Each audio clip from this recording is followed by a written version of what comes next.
শিক্ষার্থী বন্ধুরা, তোমরা লক্ষ্য করো, বোর্ডে আমি 2.1-এর ক নং গাণিতিক সমস্যাটি সমাধান করেছি। 1-এর ক নং গাণিতিক সমস্যাটিতে কি রয়েছে আমি বোর্ডে তুলেছি। লক্ষ্য করো, এখানে আছে x belongs to n such that x square is greater than 9 এবং x cube is less than 130। এই সেটটি সেট গঠন পদ্ধতিতে রয়েছে। সেটটি সেট গঠন পদ্ধতিতে থেকে এবার আমাদেরকে তালিকা পদ্ধতিতে প্রকাশ করতে হবে। তো সেট গঠন পদ্ধতিতে সবসময় একটা সেটের কিছু বৈশিষ্ট্য থাকে। সেটের উপাদানগুলোকে সুনির্দিষ্টভাবে উল্লেখ করা থাকে না। ওই সেটটিতে কি কি উপাদান হবে এবং সেই উপাদানগুলোর একটি সাধারণ কি বৈশিষ্ট্য রয়েছে, সেই বৈশিষ্ট্যটি সেট গঠন পদ্ধতিতে একটি সেটের ভিতরে উল্লেখ করা থাকে। তাহলে আমরা লক্ষ্য করি, এখানে বলা হয়েছে যে এই সেটের উপাদানটিকে তুমি x দ্বারা চিহ্নিত করতে পারো এবং x হচ্ছে স্বাভাবিক সংখ্যা, অর্থাৎ এই সেটের উপাদানটি হবে স্বাভাবিক সংখ্যা এবং যে উপাদানটিকে বর্গ করলে তুমি 9 এর চেয়ে বড় পাবে এবং ঘন করলে তুমি 130 এর চেয়ে ছোট পাবে। এটি হচ্ছে এই সেটের সদস্যের বৈশিষ্ট্য। তাহলে এবারে আমরা এখানে দেখতে পাচ্ছি যে প্রধানত দুইটি বৈশিষ্ট্য এখানে রয়েছে।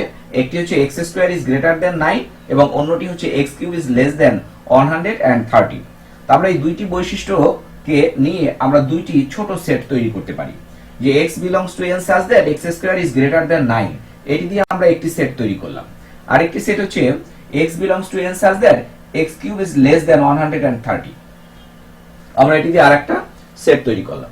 এই দুইটি সেটের বৈশিষ্ট্যই মানবে এমন সেটটি হচ্ছে এই দুই সেটের ইন্টারসেকশন সেট।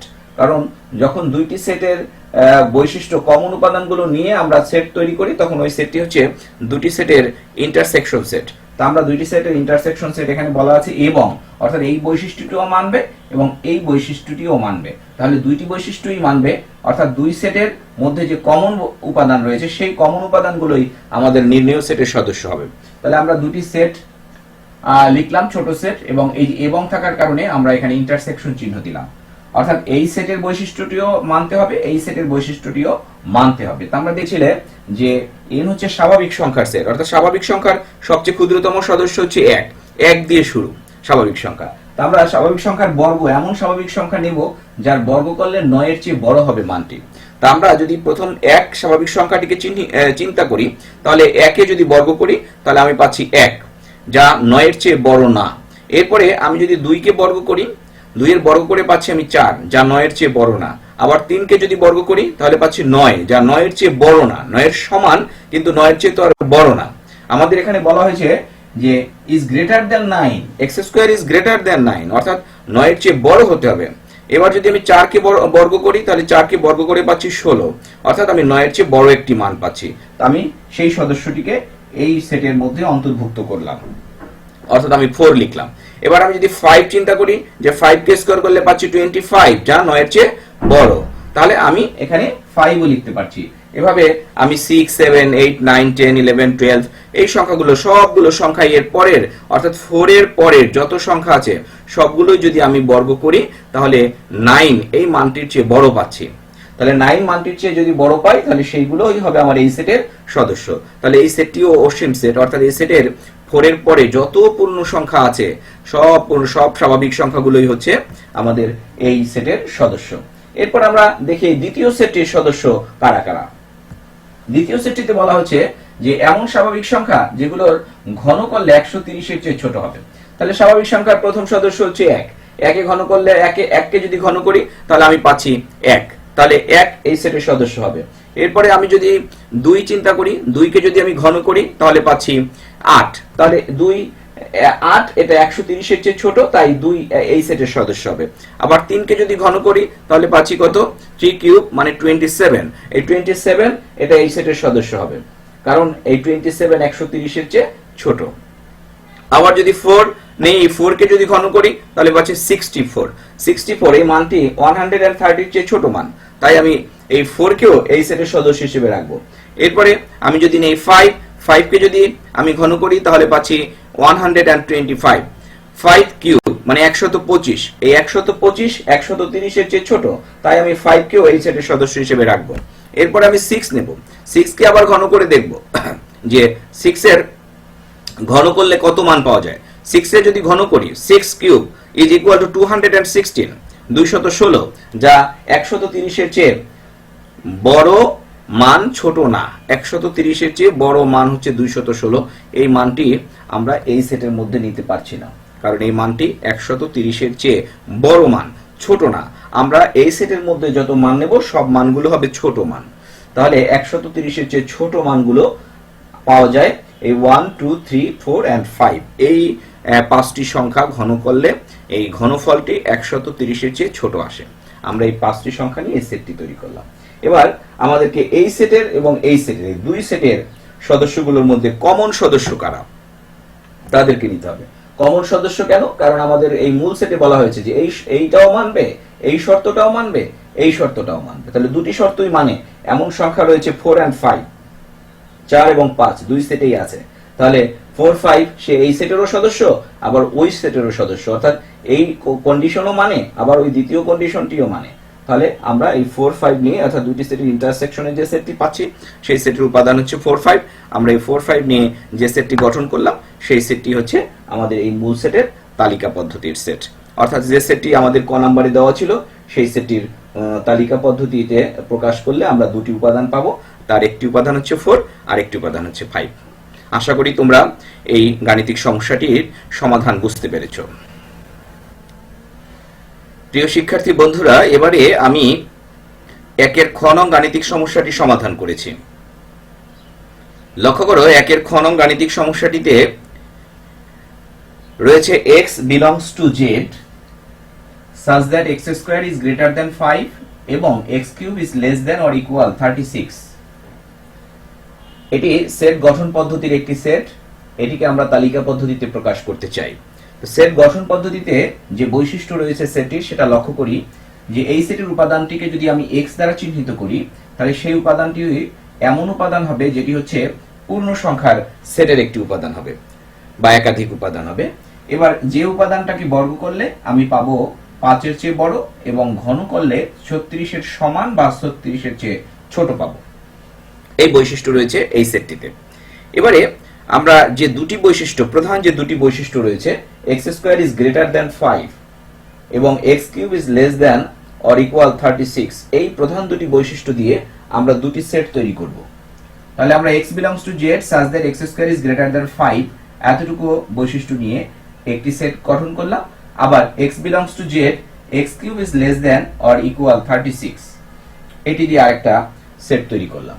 আমরা এখন দেখব যে এই সেটের উপাদান কি হয়, আবার এই সেটের উপাদান কি কি হয়।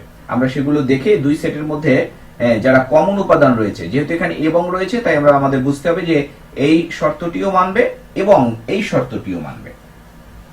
যদি অথবা থাকতো তাহলে এখানে ইউনিয়ন চিহ্ন দিতাম, অর্থাৎ দুই সেটের যে কোনো একটা শর্ত মানলেই হবে।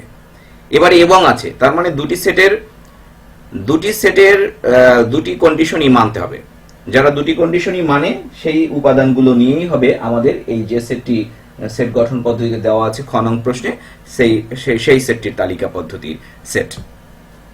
আমরা খেয়াল করি যে যদি পূর্ণ সংখ্যা চিহ্নিত করা হয় x দ্বারা, তাহলে পূর্ণ সংখ্যার কে আমি আগেই বলেছিলাম যে পূর্ণ সংখ্যা হচ্ছে তিন প্রকার। একটা হচ্ছে 0, আর হচ্ছে ধনাত্মক পূর্ণ সংখ্যা, আবার হচ্ছে ঋণাত্মক পূর্ণ সংখ্যা। তো আমরা যদি 0 নিয়ে চিন্তা করি যে 0 কে যদি বর্গ করি, স্কয়ার দিই, তাহলে 0 পাচ্ছি যা 5 এর চেয়ে বড় না, তাই এই সেটের উপাদান আমরা 0 নিচ্ছি না। এবার যদি 1 কে বর্গ করি তাহলে পাচ্ছি 1 স্কয়ার ইজ ইকুয়াল টু আছে 1 যা 5 এই মানটির চেয়ে বড় না। আবার আমরা 1 কেও তাহলে এই সেটের উপাদান হিসেবে নিতে পারছি না। তাহলে এবার যদি 2 কে চিন্তা করি, 2 স্কয়ার করলে আমরা পাচ্ছি 4 যা 5 এর চেয়ে বড় না, আমরা 2 এই মানটিকেও এই সেটের উপাদান হিসেবে নিতে পারছি না। এবার আমরা 3 কে স্কয়ার করব, 3 কে স্কয়ার করে পাচ্ছি 9 যা 5 এর চেয়ে বড়, তাহলে আমরা 3 এই মানটিকে এই সেটের উপাদান হিসেবে নিতে পারছি। এভাবে 4 কে স্কয়ার করলে পাচ্ছি 16 যা 5 এর চেয়ে বড়, অর্থাৎ 4 কে স্কয়ার করলে, 5 কে স্কয়ার করলে, 6 কে স্কয়ার করলে 5 এর চেয়ে বড় মান পাচ্ছি, তাই আমরা এই মানগুলোকে নেব। এবং এরকম অসংখ্য মান আমরা নিতে পারছি 5 6 7 8 9, তাই আমি 5 পর্যন্ত লিখে বাকিটা ডট ডট চিহ্ন দিয়ে প্রকাশ করেছি। এরপরে আবার ঋণাত্মক দিকের যদি চিন্তা করি, ঋণাত্মক দিকে -1 স্কয়ার করলে হয় 1 যা 5 এর চেয়ে বড় না, তাহলে -1 মানটিকেও এর ভিতরে নিতে পারছি না। এরপরে -2 কে যদি স্কোয়ার করি তাহলে আমি পাচ্ছি 4। তো 4 তো 5 এর চেয়ে বড় না, তাহলে আমি -2 এই মানটিকেও এই সেটের সদস্য হিসেবে নিতে পারছি না। এরপরে -3 কে স্কোয়ার করব, -3 স্কোয়ার করলে পাচ্ছি +9, যা 5 এর চেয়ে বড়, আমরা সেটিকে এই সেটের উপাদান হিসেবে নিতে পারছি। লক্ষ্য করো আমি এখানে -3 সেটটি উপাদানটি লিখেছি এই সেটের সদস্য হিসেবে। এরপরে -4, -5, -6, -7 এই মানগুলোকে তুমি যদি স্কোয়ার করো তাহলে প্লাসের মান পাচ্ছ, এবং যার প্রত্যেকটা মানই 5 এর চেয়ে বড়, তাই আমরা এগুলোকে নিতে পারছি। এবং এরকম ঋণাত্মক দিকেও আমরা অসংখ্য মান নিতে পারছি, তাই আমি ঋণাত্মক দিকে -3, -4, -5 লিখে বাকি মানগুলোকে প্রকাশ করতে ডট ডট চিহ্ন ব্যবহার করেছি, অর্থাৎ এরকম অসংখ্য মান এখানে রয়েছে। আমরা দ্বিতীয় সেটটির কথা যদি চিন্তা করি, দ্বিতীয় সেটটির হচ্ছে x belongs to z such that x³ is less than or equal 36, অর্থাৎ 36 এর চেয়ে ছোট বা 36 এর সমান ঘন করলে পাওয়া যায় এমন সদস্যগুলোই আমরা দ্বিতীয় সেটটির সদস্য হিসেবে নেব। তাহলে আমরা যদি 0 কে চিন্তা করি, 0³ তাহলে 0³ এর মান হচ্ছে 0, যা 36 এর চেয়ে ছোট, তাহলে আমরা 0 কে নিতে পারছি। আমি 0 কে সেই সেটের সদস্য হিসেবে উল্লেখ করেছি। এরপরে আমরা প্লাসের 1 কে চিন্তা করি, 1³ এর মান হচ্ছে 1, যা প্লাসের 36 এর চেয়ে ছোট, তাহলে আমি 1 কে নিতে পারছি। এবার 2 কে চিন্তা করি, 2³ is equal to 8, এটা প্লাসের 36 এর চেয়ে ছোট, তাই আমি প্লাসের 2 কে নিতে পারছি। এভাবে 3³ কে চিন্তা করি, 3³ is equal to 27, এটা প্লাসের 36 এর চেয়ে ছোট, তাহলে আমি প্লাসের 3 কে এখানে নিতে পারছি। এবার যদি আমি 4 কে চিন্তা করি, 4³ তাহলে 4³ এর মান হচ্ছে 64, যেটা 36 প্লাস 36 এর চেয়ে ছোট মান, বড় মান, তাহলে আমি +4 কে এই সেটের সদস্য হিসেবে নিতে পারছি না, কারণ +4 এর হোল কিউব করার পর 64 পাচ্ছি, যা 36 এর চেয়ে বড় হয়ে গেছে, সুতরাং 36 এর চেয়ে বড় মান এই সেটের সদস্য হতে পারবে না, যার কারণে আমরা 36 এর চেয়ে বড় মান পাওয়া যায় বিধায় 4 কে আর নিচ্ছি না। তো 4, 5, 6, 7, 8, 9 এগুলো, এরপরে আমরা যে ধনাত্মক সংখ্যাটি নিয়েই চিন্তা করব, প্রত্যেকটির কিউব করলেই 36 এর চেয়ে বড় মান পাবো, তাই আমি 3 এর পরে আর কোনো মানকে এই সেটের সদস্য হিসেবে নিতে পারছি না। আবার ঋণাত্মক দিকে যদি চিন্তা করি, ঋণাত্মক দিকে -1 কে যদি কিউব করি, -1 কিউব করলে হচ্ছে -1, যা 36 এর চেয়ে ছোট, তাহলে আমি -1 নিতে পারছি। আবার -2 এটাকে যদি কিউব করি -8 পাচ্ছি, এটা 36 এর চেয়ে ছোট, সেটা নিতে পারছি। -3, -4, -5 নিয়ে এরকম চিন্তা করলে আমরা ঋণাত্মক মান পাচ্ছি, যা ধনাত্মক 36 মানের চেয়ে সর্বদাই ছোট পাচ্ছি, ফলে আমরা এরকম অসংখ্য মান এই দিকে ঋণাত্মক দিকে নিতে পারছি, অর্থাৎ -1, -2, -3, -4, -5, -6, -7 এভাবে অসংখ্য মান আমরা নিতে পারছি। তাহলে আমি এটাকে বোঝানোর জন্য -5 পর্যন্ত লিখে বাকিটা ডান দিকে ডট ডট চিহ্ন দিয়ে প্রকাশ করেছি, যে এভাবে ঋণাত্মক আরো অসংখ্য মান এই সেটে আসতে পারে, অর্থাৎ এটিও একটি অসীম সেট। তাহলে এই দুই সেটের মধ্যে কমন উপাদান হিসেবে আমরা কাকে কাকে পাচ্ছি? আমরা পাচ্ছি এই 3, এই প্লাসের 3 উপাদানটি এই সেটেও আছে, আবার এই সেটেও আছে, তাহলে আমরা প্লাসের 3 উপাদানটি নিলাম, প্লাসের 3 উপাদানটি নিলাম। এবার ঋণাত্মক দিকে এই -এর 3 থেকে শুরু করে এই দিকে সবগুলো মানই আমরা কমন পাচ্ছি, যে -3 থেকে শুরু করে এইদিকে সবগুলো মানই কমন আমরা এই সেট এবং এই সেটের দুই সেটের মধ্যেই আছে, তাহলে -3, -4, -5, -6 ইত্যাদি এই মানগুলো এই সেটের মধ্যে নিতে পারছি।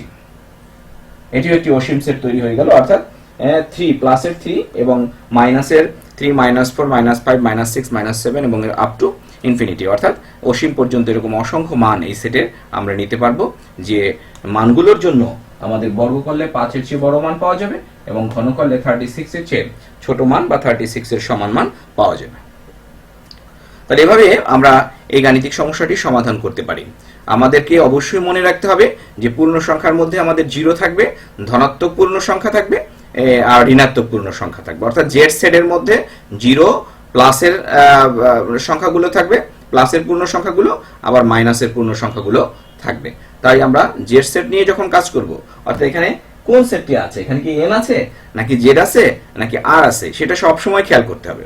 যদি এন থাকে তাহলে শুধু ধনাত্মক পূর্ণ সংখ্যাগুলো নিয়ে কাজ করতে হবে, অর্থাৎ 1, 2, 3, 4, 5 এগুলো নিয়ে। যদি জেড থাকে তাহলে সেখানে ধনাত্মক পূর্ণ সংখ্যা, 0 আবার ঋণাত্মক পূর্ণ সংখ্যা, এই সব সংখ্যাগুলো, এই 3 ক্রাইটেরিয়ার সংখ্যাগুলো নিয়ে আমাদেরকে চিন্তা করতে হবে। চিন্তা করে করে ওই শর্ত মানে কিনা সেটা দেখতে হবে, দেখে যদি ওই শর্তটা মানে তাহলে ওই সেটের সদস্য হিসেবে নেব, আর যদি না মানে তাহলে ওই সেটের সদস্য হিসেবে নেব না। আশা করি তোমরা এই গাণিতিক সমস্যাটির সমাধান বুঝতে পেরেছ। এই চ্যানেলের সকল ভিডিও সবার আগে পেতে চ্যানেলটি সাবস্ক্রাইব করুন।